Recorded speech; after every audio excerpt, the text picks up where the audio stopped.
Familiares del rapero Tyron González, mejor conocido como Cancerbero, desmintieron que el joven de 26 años sufriera de problemas emocionales o síntomas de esquizofrenia. El cantante fue enterrado la tarde de este miércoles en el cementerio metropolitano de Maracay. Hace más de un año, lanzamos el primer capítulo de una serie de casos que impactaron al país, donde solo nos centramos en 10 eventos que enlutaron a algunas familias en Venezuela. En otros, perdura la huella de esos fatídicos días. Gracias al éxito de ese primer capítulo, desempolvamos otros expedientes que merecen ser nombrados en este material, y que de seguro recordarás a menos que vivas en una piedra o que seas muy joven para tenerlo en cuenta. Por ende, en este top hablaremos de casos que enlutaron al deporte, farándula y la sociedad venezolana en general, indistintamente del estatus social. Antes de comenzar, te invitamos a mantenerte hasta el final del video y que dejes tus impresiones en los comentarios. Sin más que añadir, iniciamos con la segunda parte de 10 casos más sonados en Venezuela. Número 1. Secuestro de Cuba. A finales de los años 90, un suceso tuvo una amplia cobertura en uno de los principales medios televisivos del país, siendo Venevisión el canal que emitió en vivo y directo la toma de una rehén por parte de un antisocial en una dramática e intensa negociación que saldó de manera exitosa el rescate de la señora y el fin del delincuente. Era la mañana del domingo 5 de abril de 1998 en Cuba, una ciudad perteneciente al municipio Urdaneta del estado Miranda, a unos 60 kilómetros del centro de Caracas, cuando un joven de 18 años llamado Héctor Duarte, bajo los efectos de estupefacientes, intentó robar una panadería local, pero su objetivo se frustró cuando se topa con efectivos de la policía de la entidad Miranda. En las cercanías del local comercial, el lampón hace frente a la policía, pero en dicho enfrentamiento resulta herido de un brazo, y de allí escapa hacia una residencia cercana donde toma como rehenes a una señora llamada Nancy López de 44 años y a su familia.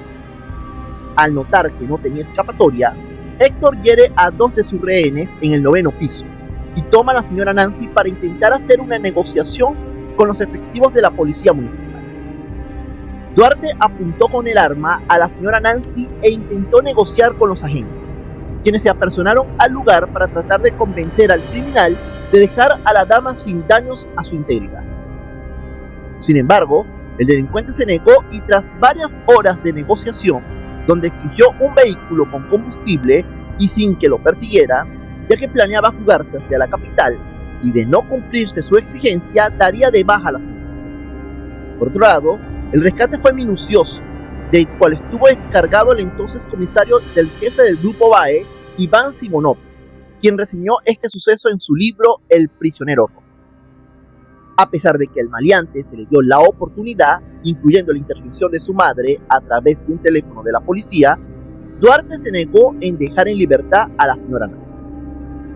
Finalmente, un francotirador del Grupo BAE dio de baja al delincuente con un certero disparo en su humanidad, quedando dicha imagen a la posteridad, y que por razones de las políticas de YouTube no coloco, pero dejo el link abajo para verlo sin censura. El rápido accionar de la policía permitió que la señora Nancy saliera con heridas menores, mientras los otros heridos se recuperaron satisfactoriamente. De hecho, años después de haber sido entrevistada por el periodista Luis Olavarrieta, la señora Nancy comentó que desde ese día nació de nuevo. En cuanto a Héctor Duarte, no sobrevivió al impacto de bala, siendo el rescate televisado y quedando en las memorias de los venezolanos que siguieron de cerca el secuestro de Cuba. Dinos en los comentarios si recuerdas de este connotado suceso. Por espacio de 5 horas, esta escena se vivió en la calle La Vega, sector El Limón, en Cuba. Todo comenzó cuando este joven de 18 años intentó robar la panadería Fátima, ubicada en la misma zona. Fue visto por 2 policías del municipio Urdaneta, a quienes se enfrentó. Número 2. Nelson Castro. Los años 2000 no fueron exentos de violencia y de casos que impactaron en la opinión pública venezolana.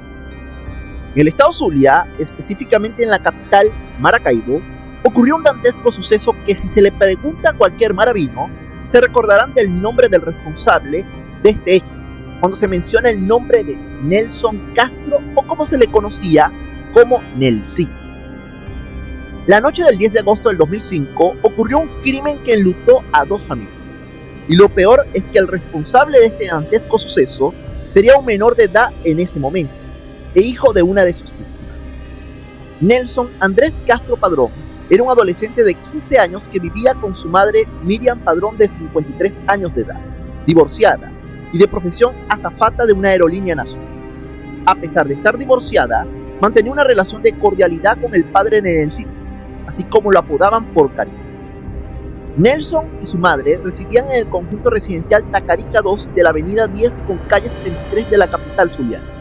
Junto a ellos vivía Lisette del Valle Quintero, una joven estudiante universitaria de 23 años que era su inquilina.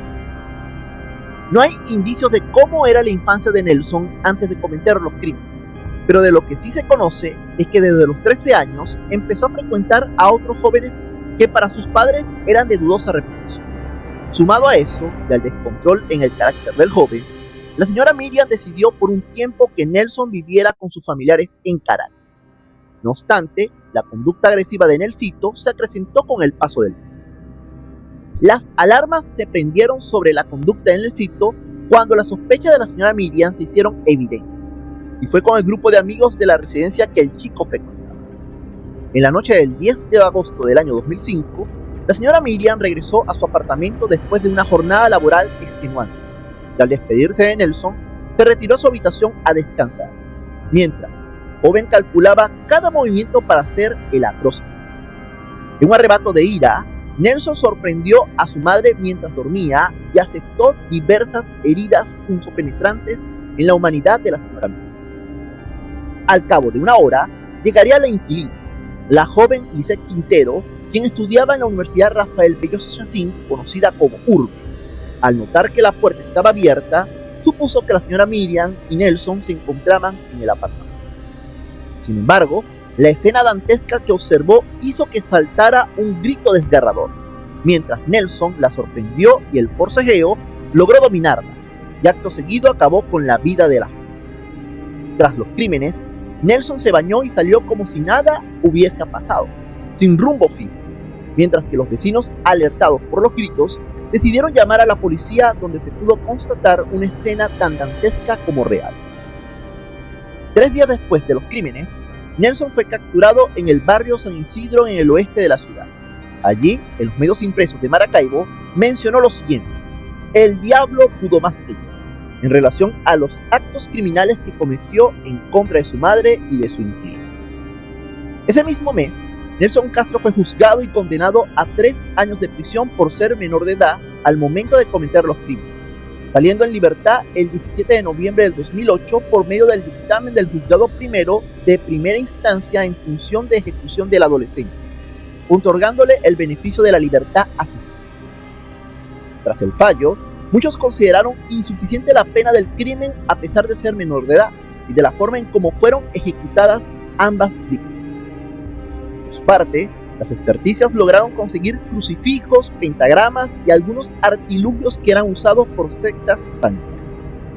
Sin embargo, en el año 2009, la Corte de Apelaciones desestimó el veredicto de libertad asistida y ordenó la reclusión de Nelson para pagar lo que le quedaba de condena, siendo trasladado al Centro Cañada 1, donde en el año 2011 salió con libertad plena. En cuanto al paradero de Nelson, es desconocido. Solo se tiene pista en que dejó una piedra tallada en la tumba de su madre expresando su arrepentimiento. Por su parte, se cree que Nelson se refugió en la fe cristiana, y algunos aseguran que llegó a casarse y formó una familia. De Nelson Castro se desconoce su paradero, donde algunos rumores apuntan a que luego de cumplir su condena, se fue con su padre a los Estados Unidos, pero solo son especulaciones sin ningún tipo de fundamento. Número 3. Canserbero. La música en el país ha dado grandes exponentes, indistintamente de los gustos de cada quien. Pero la verdad del canserbero, muchos jóvenes, no solo de Venezuela, sino de Hispanoamérica, lo tenían como referencia, por su estilo, lírica e impacto en la sociedad juvenil de hoy en día. Tyrone José González Orama era el nombre verdadero de Canserbero, un artista del género urbano que ganó notoriedad a mediados de los años 2000, incluyendo años después de su inesperada partida física. Tyron nació el 11 de marzo de 1988 en Caracas. A la corta edad, sus padres se trasladan a El Junquito y a los 4 años se establecen en un barrio de Maracay llamado Las Ánimas de la Pica en Palo Negro. A los 9 años, su madre fallece de un ataque al corazón, quedando al cuidado de su padre y de su madrastra, ya que cuando tenían 5 años sus padres se divorciaron. A la edad de 11 años, empezó a interesarse por el hip hop y el rap, llegando a rapear en su escuela y en plazas, donde es captado por 2 raperos de la zona y juntos crearon el grupo Códigos de Barrio. En el año 2000, otra noticia impactó su vida. Su medio hermano mayor fue asesinado por unos maleantes y a partir de allí se interesó por letras más profundas y críticas. Años después, conocería a Lil Supa y juntos formaría la banda llamada Basi, donde también alternaría sus estudios universitarios. En el 2010, decide lanzar su carrera como solista y vendrían los éxitos donde lanzaría su primer álbum titulado Vida y 2 años después su segundo disco, Muerte. Sus éxitos se extendieron por Hispanoamérica, donde colaboraría con otros artistas del género y lanzaría giras exitosas en Venezuela, además de Colombia, Perú, Chile, Argentina, España, Uruguay, Panamá, entre otros.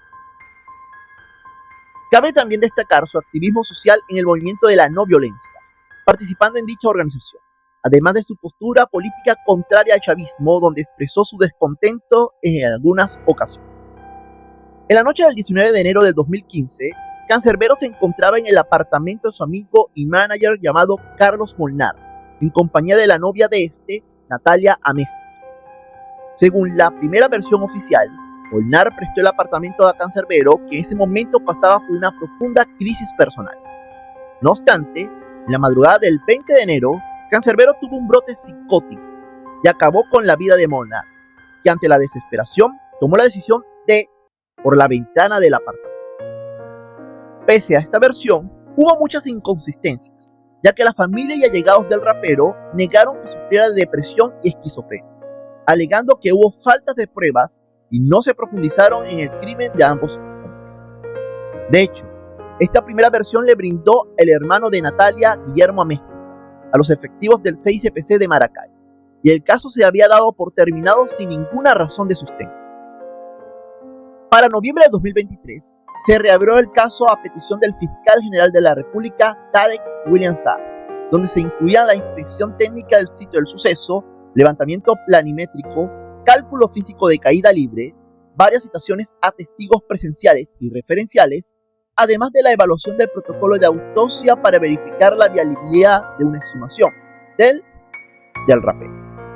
Al día siguiente, Tarek William Saab ofreció un balance sobre la investigación, donde descartó la hipótesis de una posible enfermedad mental por parte de Cancerbero. Luego de entrevistar a los familiares del artista, lográndose constatar que el rapero gozaba de excelente salud.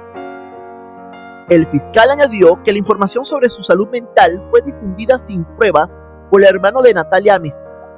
Los familiares del Cancerbero también aseguraron que el rapero les había manifestado su deseo de terminar la relación laboral con Natalia Amesti. Saab dio a conocer la imputación hacia Natalia y Guillermo Amesti por parte del Ministerio Público por el delito de falsa atestación y obstrucción a la administración de justicia, a raíz de haber aportado datos que no correspondían a la realidad de los hechos ocurridos en el fallecimiento de Cancerbero y Molnar. En la declaración inicial que transcribió el CICPC de Aragua, ambos hermanos dijeron sin pruebas forenses que el rapero sufría de trastornos mentales, además de alegar que informaron a las autoridades competentes por la vía del 911 sobre el fatal suceso, cuando en realidad la llamada telefónica nunca ocurrió. En la investigación se determinó, además, que el sitio del suceso había sido totalmente alterado. El 26 de diciembre del 2023 fueron detenidos los hermanos Amesti como los supuestos autores intelectuales y materiales en el crimen de Cancerbero y de Carlos Molnar, donde ambos dieron las razones y el modus operandi del suceso. Según Natalia Amesti, los sucesos se dieron por una rencilla entre ella y el rapero por cuestiones laborales, donde ella, en un arrebato de ira descontrolado, ataca a Cancerbero y a Molnar con objeto punzopenetrante. Posteriormente, Guillermo, su hermano, se encargó de lanzar él del rapero al vacío, según declaraciones dadas por ambos hermanos en el ministerio. No obstante, muchos creen que todavía el caso no está esclarecido y aunque las versiones dadas en un principio por Guillermo Améstica y la del fiscal con la confesión de ambos hermanos no están del todo claras. Dinos en los comentarios cuál es tu opinión acerca del caso de Cancerbero y de Carlos Molnar. Familiares del rapero Tyron González, mejor conocido como Cancerbero, desmintieron que el joven de 26 años sufriera de problemas emocionales o síntomas de esquizofrenia. El cantante fue enterrado la tarde de este miércoles en el cementerio metropolitano de Maracay.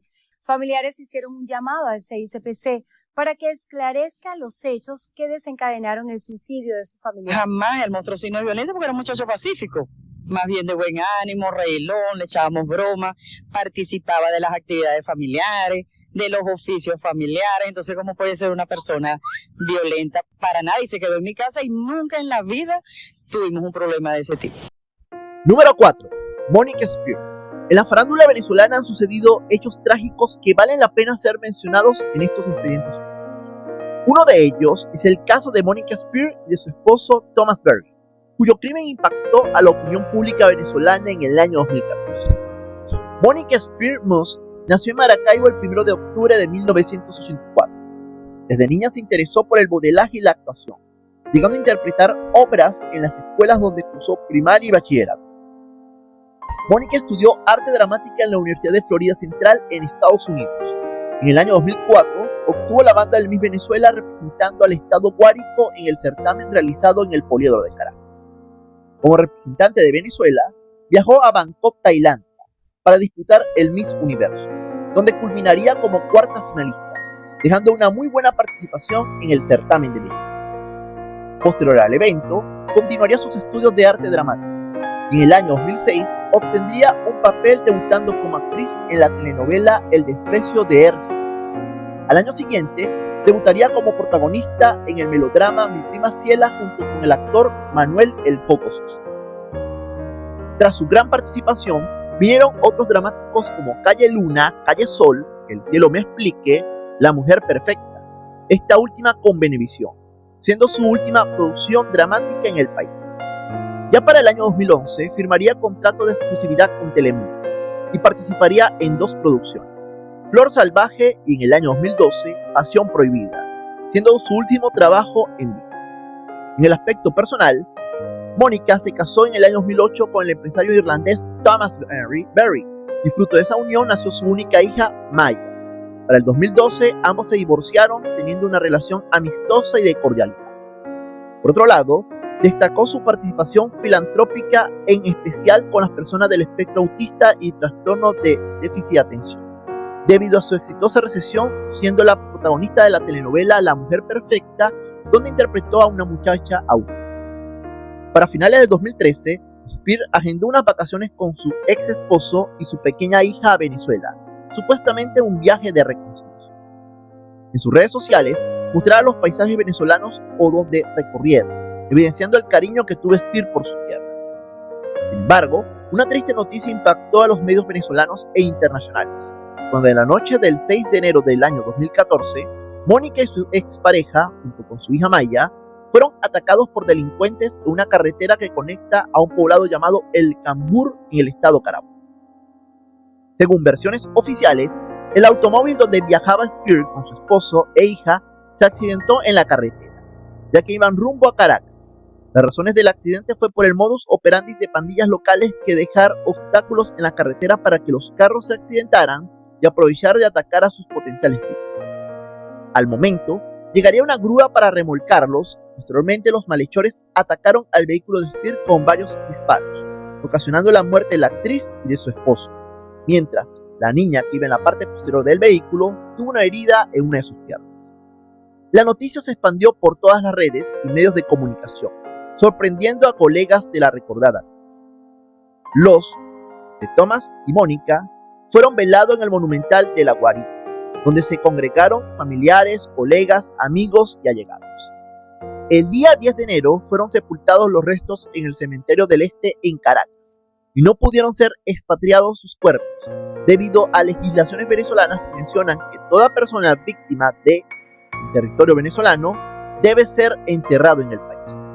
Por su parte, Maya estuvo al cuidado de sus abuelos maternos, quienes residían en Estados Unidos, En el año 2022 fue adoptada por su tío materno, Ricardo Spear, y su esposa, Daniela Bueno.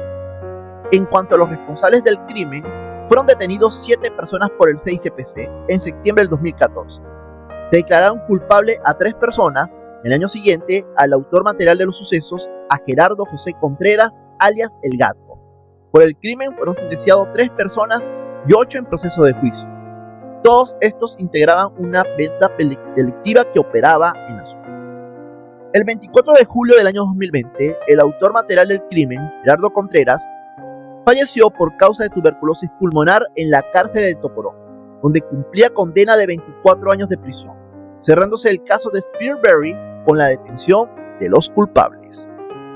Comenzamos con la conmovedora despedida a la asesinada actriz Mónica Spear y a su esposo, cuyos restos mortales ya descansan en paz en un cementerio de Venezuela.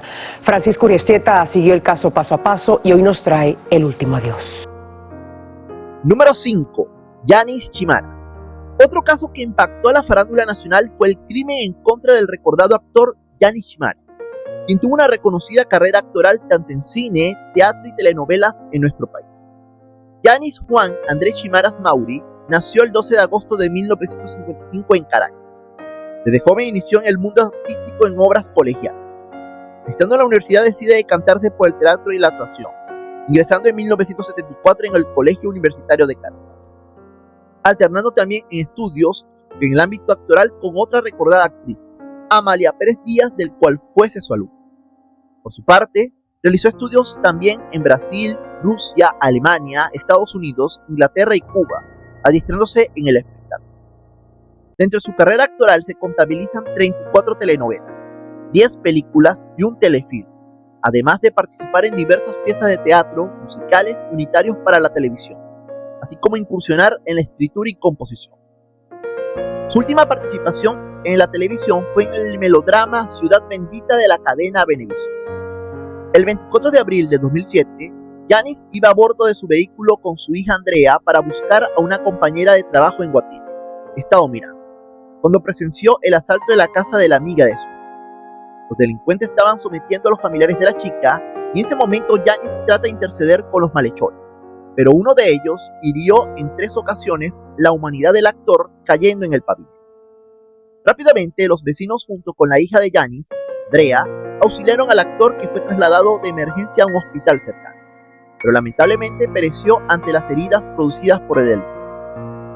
La noticia de la muerte del actor ocurrió como pólvora y los medios hicieron un sentido homenaje al historiador. Por otro lado, las experticias dieron con él, que fue identificado como Jean Manuel Montilla y fue procesado a 16 años de prisión por el crimen de Chimaras.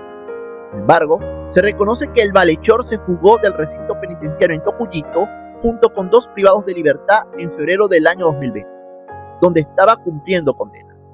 De momento, se desconoce el paradero del asesino de Chimaras. Número 6. Caso Vegas Pérez. Un caso que dio un gran revuelo en el país en los años 70 fue el del niño Carlos Vicente Vegas Pérez, de 13 años, quien fue secuestrado y localizado unos días más tarde en las afueras de Caracas.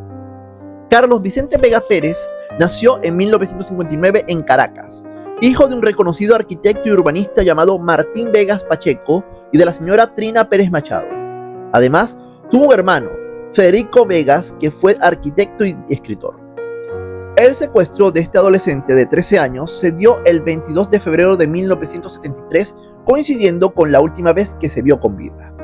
Según algunos testimonios, Carlos Vegas Pérez salió a las adyacencias de su residencia ubicada en la urbanización Lomas del Mirador, pero se dirigía a un rumbo del cual se desconoce en la actualidad. Se presume que el niño agarró la cola, así se dice al aventón en Venezuela, hacia el lugar donde tenía pautado estar. Sin embargo, nunca apareció hacia su destino. Al pasar las horas, sus padres se ponen en contacto con las autoridades, pero el mismo día de la desaparición, los secuestradores llaman a sus familiares para exigir una importante suma de dinero para la liberación del joven. No obstante, se desconoce la cifra exacta de lo que exigían los secuestradores, pero los familiares pagaron lo acordado, sin tener respuesta satisfactoria ni una fe de vida del pequeño Carlos. El día 26 de febrero de 1973, 4 días después de la desaparición, fue pagado de manera íntegra el rescate, pero los secuestradores no cumplieron con la parte del trato. Rápidamente los cuerpos de seguridad siguieron investigando tanto los lugares donde frecuentaba la víctima y la de sus familiares. Inclusive se llegó a sospechar del hermano y del círculo social de los jóvenes. Sin embargo, lo triste del asunto ocurrió cuando el 1 de marzo fue encontrado el de Carlos Vegas Pérez en un barranco a las afueras de Caracas en la autopista Coche Las Tejerías en estado de... El crimen fue seguido por la prensa nacional y el gobierno mencionó que iba a dar con los responsables. Tras continuar con las investigaciones, los efectivos policiales y de la DICIT dieron parte de que el niño presentaba lesiones contusas en el cuerpo y traumatismo cráneoencefálico, producto de los golpes. No obstante, la comisión policial determinó que las lesiones fueron producto de la caída por el barranco y no infligidas por los secuestradores. Por otra parte, las autoridades determinaron que cuando la familia pagó el rescate, presumiblemente el niño ya había, al estar con corta oxigenación en el maletero del vehículo donde fue raptado. El día 6 de marzo, las autoridades policiales detuvieron a los supuestos secuestradores, unos jóvenes con edades comprendidas entre 18 y 24 años de edad, que pertenecían a familias adineradas del país. La cobertura del caso fue amplia, recibiendo actualizaciones tanto por la prensa, radio y televisión, además de que los presuntos secuestradores tuvieron hasta su propio club de fan como si se trataran de actores de Hollywood. Entre los implicados del secuestro y posterior asesinato se encontraban Alfredo Parilli Pietri, Julio Morales, José Luis Braña, Omar Chino Cano, Diego Rísquez, Gonzalo Rafael Caprechi, Javier Paredes y Rolando P. Todos ellos pertenecientes a familias poderosas e influyentes de la sociedad caraqueña. No obstante, el caso tuvo un vuelco cuando el equipo liderado por el detective Fermín Marmoleón fue marginado del caso y prácticamente el expediente se engavetó por presiones políticas y de estas familias influyentes. En síntesis, el caso quedó impune, ya que solo algunos pagaron con cárcel, mientras los que sí tenían poder adquisitivo salieron cumpliendo solamente 8 meses de prisión preventiva. Por su parte, este connotado caso fue llevado a la gran pantalla en la película Cangrejo de 1982 bajo la dirección de Román Chalbó. A su vez, también mencionado en el libro 4 crímenes, 4 poderes de Fermín Marmoleón, quien reseñó este caso como el crimen del poder económico.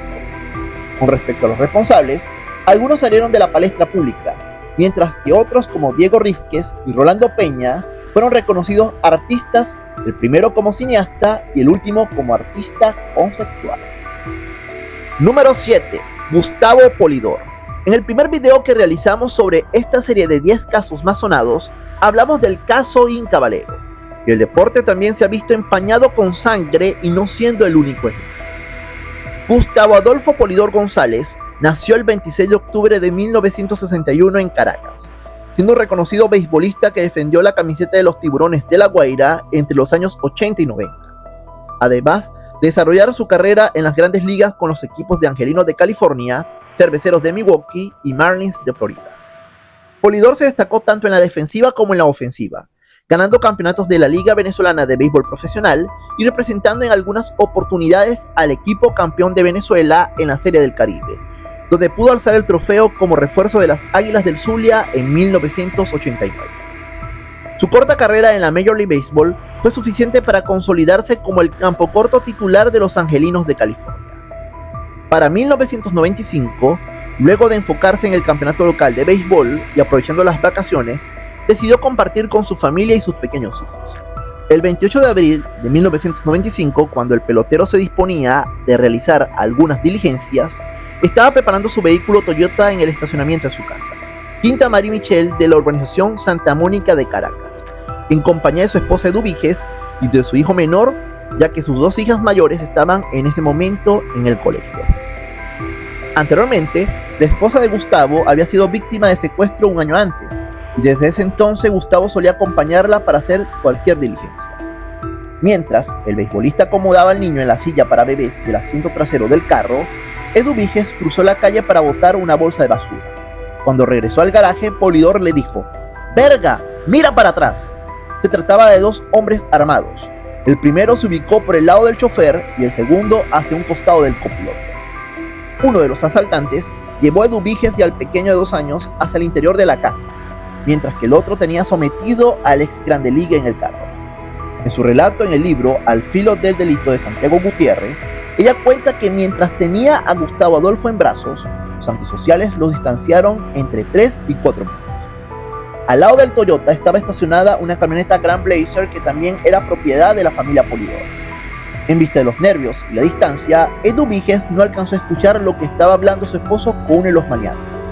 Además, un maleante, llamado o apodado Hernancito, la tenía agarrada de un brazo mientras la apuntaba. Arrodillado y con sangre en la frente, así encontró Edu Víquez a su pareja luego de haber escuchado una detonación. No sé si Gustavo en ese momento se resistió o le dijo que lo podía desarmar, confiesa la mujer. Posteriormente, Hernancito le disparó a Polidor en el abdomen. Los malhechores huyeron de la escena del crimen en una camioneta Wagoneer conducida por un tercer delincuente llamado Carlos Rubén Villanueva. Los delincuentes huyeron del lugar sin robarse las pertenencias de la familia y Gustavo yacía en el suelo, ante el ruido de la detonación. Un vecino prestó ayuda y trasladó al pelotero a la clínica Jaimes Córdobas y luego a la clínica Atías, donde ingresó sin signos vitales. La noticia de la muerte del pelotero se extendió por toda Venezuela. Las autoridades identificaron a los responsables. Hernán López Ortuños y Quintero Flores estuvieron recluidos en la Penitenciaría General de Venezuela por 10 años. A Hernancito, reseñan algunos medios de comunicación, lo condenaron a 30 años por el homicidio de Gustavo Polidor y por la toma de rehenes en Terraza del Ávila, del cual hablamos en nuestra primera parte. Luego le rebajaron la pena a 25 años por supuestamente buena conducta. Sin haber cumplido la sentencia completa, de acuerdo con la versión de Edu Víquez Fuenmayor, el Ministerio del Servicio Penitenciario concedió la libertad condicional para Marquito, uno de los delincuentes.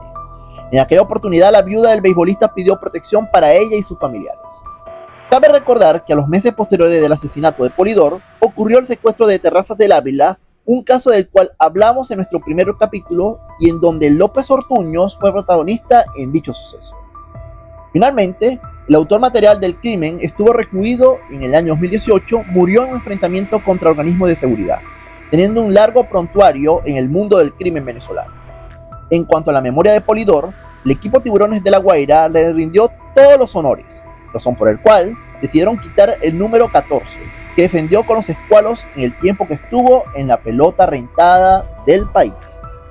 Número 8. Javier García. El periodismo venezolano también ha sido víctima del crimen y un vivo ejemplo es el caso del periodista Javier García, que por muchos años fue reportero y ancla del Observador de Radio Caracas Televisión. Javier García nació el 4 de octubre de 1970 en Caracas, cursando estudios de comunicación social en la Universidad Central de Venezuela, carrera que se graduaría con honores a mediados de los 90. Para 1996, el joven comunicador social tiene su primera oportunidad en la televisión, esta vez como reportero del Observador del canal RCTV. Su pasión por la noticia y su ímpetu le hicieron por muchos años escalar posiciones hasta ser uno de los anclas a comienzos de los años 2000. Su entrega a la carrera y pasión por el reportaje lo hicieron como uno de los periodistas más prometedores en Venezuela. Sin embargo, su repentina partida física causó un profundo dolor entre sus familiares, amigos y colegas que compartieron alguna vez con este reconocido periodista. Era la mañana del domingo 15 de junio de 2008 cuando en Venezuela se despertó con la triste noticia de la repentina partida física del periodista, al ser encontrado sin vida y con heridas punzopenetrantes en su cuerpo. Su hermano, al percatarse de la ausencia de Javier y que no contestaba las llamadas, decide visitarlo en su residencia ubicada en Colinas de Bellomonte. Al entrar al apartamento se encontró con una escena sacada de una película de terror. La última vez que vieron con vida a Javier García fue el viernes 13 de junio en horas de la noche en compañía de otro hombre con quien ingresó al apartamento. Se cree que el periodista contactó con el joven en Parque Cristal, donde daba sus servicios sexuales. El chico de 24 años de edad fue identificado como Isaac Molleda, oriundo de Coro, Estado Falcón, y que tenía tiempo radicado en Caracas. Molleda ofrecía sus servicios sexuales tanto para hombres y mujeres, donde presuntamente tuvo un encuentro de esa índole con Javier, en la noche que fue desvivido. Según las versiones policiales, Molleda declaró a la policía que tenía 8 meses frecuentando con el periodista, aunque se veían esporádicamente. La noche del crimen, después de haber pasado la noche con algunos amigos en distintos lugares nocturnos, salieron del último ubicado en Las Mercedes, y se fue a buscarlo. Los dos se fueron hasta la casa de Javier en Colinas de Bellomonte, en la residencia Alto Alegre. Isaac Molleda aseguró en sus declaraciones estar drogado al momento de asesinar al periodista Javier García. Dijo que después de haber cometido el hecho, se tomó unas pastillas y se quedó dormido. Cuando se levantó, ya era de noche y al ver lo que hizo, intentó cargar maletas con algunas cosas de valor para luego huir. Pero no pudo llevarse las 2 valijas que preparó, solo se llevó el celular del periodista. Molleda se quedó con el celular de García y a través de llamadas que realizó la policía, lograron ponerle una trampa y atraparlo. Efectivos del CICPC consiguieron a un hombre que sirviera de señuelo, quien se hizo pasar por cliente sexual y así lograron citarse el 26 de junio, en un hotel ubicado entre las calles Los Manolos y Andrés Bello de Caracas. Por orden del Tribunal Noveno de Control fue arrestado e imputado por homicidio calificado y el móvil establecido finalmente fue el robo. Como cosas del destino, su hermano Pedro, de 53 años, fue desvivido en el mismo lugar donde fue su hermano, en circunstancias similares 10 años después. Y yo, sin pensarlo mucho, cuando me aprobaron para la suplencia, dejé 2 trabajos que tenía arriba en los teques, en un periódico y en una institución. Y dejé todo, abandoné todo para entrar a Radio Caracas y no me importaba, te repito. ¿Apostaste? Exacto. Número 9. Sibel Naime. El siguiente expediente hablamos en un video en el canal y fue un connotado suceso que ocurrió en los años 90. Tal vez el nombre de Sibel Naime no será recordado por algunos miembros del canal, pero sí por la mayoría, y es que el caso tomó notoriedad en el año 1995.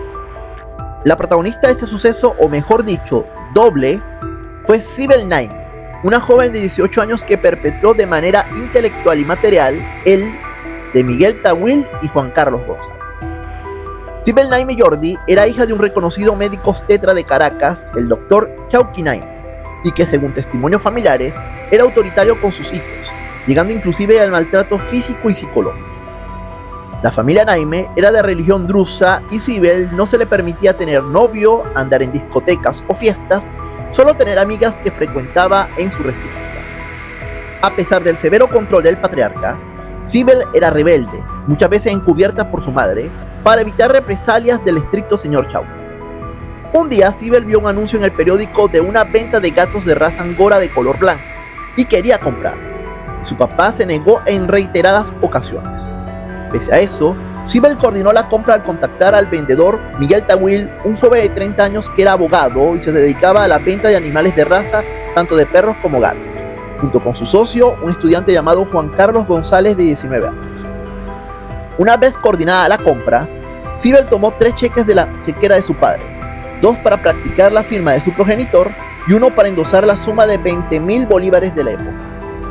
En la tarde del 6 de diciembre de 1994, Sibel se encontró con Miguel en el Colegio Minerva de Prados del Este de Caracas, dando la entrega del cheque al joven abogado a cambio del gato angora que llamó Yahoo. La joven tenía una coartada y le mencionó a su familia que el gato se lo regaló una amiga del colegio, a lo cual el padre, sin darle mucha gracia, aceptó. Unos días después, el señor Chauqui, que era muy meticuloso, revisó su talonario y notó que faltaban 3 cheques, a lo que decidió reunir a su familia buscando al responsable de tal falta. Sin embargo, todos negaron, incluyendo Sibel, en haber retirado los 3 cheques del talonario. Pese a eso, el señor Chauqui amenazó de que descubriera al culpable le propinaría un severo castigo. Aterrada del miedo, Sibel llama a Tawil para recuperar el cheque y devolver al gato, pero el joven negó la devolución mencionando que ya había cobrado el cheque en el banco, por lo que era imposible devolverlo. Ante la insistencia de Sibel y la negativa de Miguel, la chica, presa del miedo, decide hacerse pasar por una chica de nombre Adriana para contactar la venta de una pareja de perros salchichas. Tawil no se percató de la voz de Sibel y coordinó la supuesta venta de 2 perros salchichas y decidieron encontrarse en la residencia del joven abogado. Sibel llevó en su bolso un arma calibre 7.65 marca Walter PPK que pertenecía a su padre y se dispuso a encontrarse con Miguel en Los Naranjos. El martes 13 de diciembre de 1994, Sibel Naime llega a la residencia Los Naranjos, donde es recibida por la madre de Miguel, quien le ofrece un café y esperar al joven. Al rato llegaría Miguel con su socio Juan Carlos, y al notar a Sibel se extrañó, ya que esperaba a una muchacha llamada Adriana, a lo que Sibel dice que se trata de una tía y que se encuentra fuera de la caseta de vigilancia. A pesar de la sorpresa, Miguel junto con su socio abordan el vehículo Toyota Land Cruiser FJ-36L, o conocido como Samurai en el país, mientras Sibel se encuentra en la parte de atrás. Tras solo unos pasos, Sibel ruega por la devolución del cheque ante la negativa de Miguel, que se sorprende ante el arma empuñado en la joven. Tawil intenta quitarle el arma, pero en el forcejeo, Naime presiona el gatillo y la impacta en la cabeza del abogado. Ante el horror, Sibel amenaza a Juan Carlos, que dice que le perdone la vida y que no contará nada, a lo que la chica responde. Acto seguido, dispara al joven estudiante muriendo instantáneamente. Tras cometer el doble crimen, abandona el vehículo de Tawil y sale unos pasos de la casilla de vigilancia hasta abordar un taxi que la llevó hasta su casa. La chica dejó el arma en el lugar y nadie se percató. Mientras tanto, en la caseta de vigilancia, un custodio notó que el vehículo estaba encendido y que llevaba rato así. Al abrir la puerta, los vigilantes vieron los cuerpos de Miguel Tawil y de Juan Carlos González. Los efectivos de seguridad llegaron al lugar y empezaron las investigaciones, donde se presumía la sospecha de un ajuste de cuentas, robo o sicariato, pero de a poco se fue descartando estas opciones. Una de las pesquisas fue la huella dactilar en uno de los casquillos de balas, que se presumía era de una mujer. Por su parte, se procedió a interrogar a los vigilantes y a la madre de Miguel, quien aportaron pistas sobre la mujer que se encontraba con ellos al momento del crimen. Por su parte, la familia de Sibel Naime había planificado un viaje a los Estados Unidos para pasar las vacaciones de Año Nuevo, y al percatarse el doctor Naime de que su cheque fue cobrado por Miguel Tawil, según información suministrada por el Banco Unión, el señor Naime llamó al número de Miguel Tawil y lo atendió su padre, quien informó sobre la partida física de su hijo. Durante la conversación, el señor Antonio Tawil habla sobre el negocio de animales y es allí donde el señor Naime sospecha de la suma de dinero sustraída y de la compra del gato, sin saber que su hija también era la asesina del joven emprendedor. Al enterarse de la verdad, intentó castigar a Sibel, pero la madre de la joven convenció de que viajaran a los Estados Unidos y luego llegaran a un acuerdo con el dinero.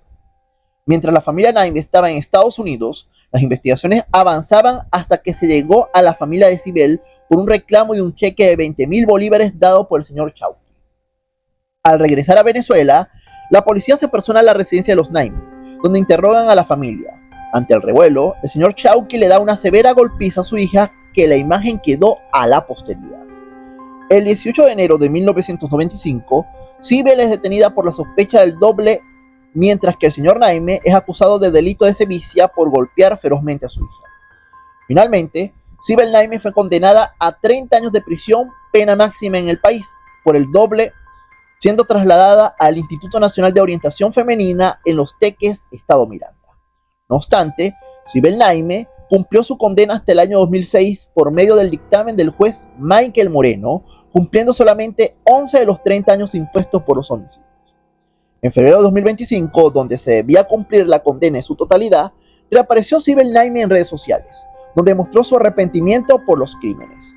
No se sabe dónde se encuentra en la actualidad. Algunos aseguran que se encuentra en el Líbano, Estados Unidos o España. Le pido mil disculpas, señora.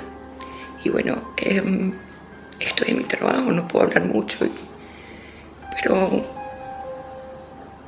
simplemente perdón. Y si yo hubiera tenido la oportunidad de que esto no hubiera pasado, pudiera retroceder el tiempo, lo haría. Solo le digo que como usted dice, lo que uno hace uno lo paga, y yo lo estoy pagando todos los días. Número 10. Filippo Sindoni. Finalmente cerramos este segundo capítulo de 10 casos más sonados en Venezuela, con el secuestro y posterior del empresario ítalo-venezolano Filippo Sindoni. Este empresario era el dueño de Pasta Sindonis. Aunque no era venezolano de nacimiento, sí posicionó su empresa como una de las mejores en el ámbito alimenticio venezolano. Filippo Sindoni nació en Capo de Orlando, Sicilia, Italia, el 15 de noviembre de 1931, y a la edad de 17 años emigra a Venezuela en busca de oportunidades y huyendo de la Segunda Guerra Mundial. Junto con su hermano Giuseppe, trabajaron en diversas ramas hasta que en la década de los 60 crearon una empresa fabricante de bolsas de plástico. Con el tiempo, Filippo creó la empresa La Soberana, que pasó a llamarse Pasta Sindoni, creando un emporio comercial fundado en la ciudad de Maracay, en el estado Aragua. Por si fuera poco, se formó el grupo empresarial Sindoni, donde eran dueños de medios de comunicación locales como el Diario del Aragüeño y la televisión regional. De igual forma, su carrera empresarial también estuvo ligado a la filantropía y labores sociales, además del reconocimiento dentro del gremio empresarial a nivel nacional. El 28 de marzo del año 2006, Filippo circulaba por su querida Maracay a bordo de su Honda Accord dorado, placas DAC61A, y conducía a su chofer Luis Alberto Sojo Ríos. Pasaban cerca del Instituto Pedagógico de Maracay, en la avenida Las Delicias, cuando fueron detenidos por una falsa cabala policial. Allí mismo los sometieron. Al chofer lo neutralizaron con un cachazo en la cabeza para luego dejarlo a pocas cuadras cerca del Hotel Maracay. 3 hombres siguieron el secuestro. Tomaron la autopista regional del centro y en Guacara, específicamente en la posada Isla de la Fantasía. Cambiaron de ropa a Sindoni y pasaron a un Toyota Yaris. El vehículo de Sindoni fue recuperado por la policía en Bejuma, estado Carabobo, a unos 109 kilómetros de donde fue secuestrado. Este rapto no duró muchos días. Los secuestradores nunca se comunicaron con la familia. El 29 de marzo, un campesino que caminaba por el cauce de Los Arenales vio un tendido. Estaba amarrado de pies y manos, completamente golpeado con un en la cabeza. Lamentablemente se trataba de Filippo Sindoni. Los captores creían que el empresario tenía un chip para ser localizado. Por ello se dice que lo expusieron con un perro para que diera con el dispositivo. Para el momento de su autopsia se le encontraron mordeduras en sus piernas, lesión a nivel de los ojos y fractura del tabique nasal, entre otras. Antes de Filippo había pasado unas vacaciones a Italia en compañía de su esposa para participar en las elecciones presidenciales del año 2006 como votante. De hecho, según testimonio de familiares, Filippo tenía pensado viajar en la misma semana de su lamentable partida física. Tras el crimen, se sospechó de la corrupción policial, algo similar que sucedió con los hermanos Fadul y del señor Miguel Rivas. Pero ambos crímenes no tuvieron relación según el entonces ministro de Interior y Justicia, Jesse Chacón. Los restos de Sindoni fueron sepultados en Italia, donde descansan, a petición expresa de sus familiares. Estos casos son una muestra de la violencia desatada en el país, indistintamente del año en que ocurrieron estos sucesos, donde siguen en la memoria de los venezolanos. Queremos ver sus impresiones en los comentarios y dinos si recuerdan de algún crimen connotado que no se mencionaron tanto en este video como en el primer capítulo, del cual te dejamos un link en el comentario fijado y en la descripción por si no lo has visto. Si te gustó este material, te invitamos a darle me gusta con la manito, compartirlo en tus redes sociales y suscribirte al canal. Recuerda activar las notificaciones para estar atentos a nuevos contenidos. Recuerda que subimos videos cada semana y somos un canal dedicado a la cultura retro de nuestro amado país. Te dejamos nuestras redes sociales oficiales que se encuentran a continuación, nuestro canal de WhatsApp y el sitio web de docieninteractivo.com. Para esta ocasión aprovechamos de saludar a los siguientes suscriptores: Sila Borrego, Orife Milán, Frais Hernández, Roberts Espinosa, Sergio Querales, Perla Pacífico y Aranza Ferreira. Con esto me despido. Nos vemos hasta una próxima entrega de Dossier Interactivo.